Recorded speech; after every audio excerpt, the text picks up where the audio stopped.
Hello guys, welcome back to our channel. If you ever run into an issue while using the DoorDash app, whether it's a missing order, payment problem, or delivery delay, getting support quickly becomes very important.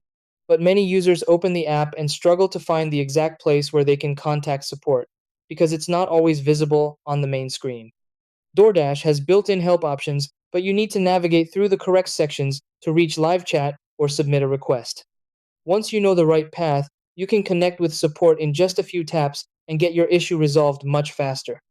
In this video, I'll show you exactly how to access support inside the DoorDash app step by step. Try these. Step 1. Open the DoorDash app on your device. Step 2. Tap on your profile or account icon.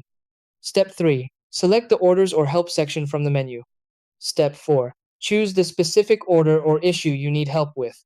Step 5. Tap on the support or chat option to contact assistance. Step 6. Follow the prompts and submit your request or chat with support.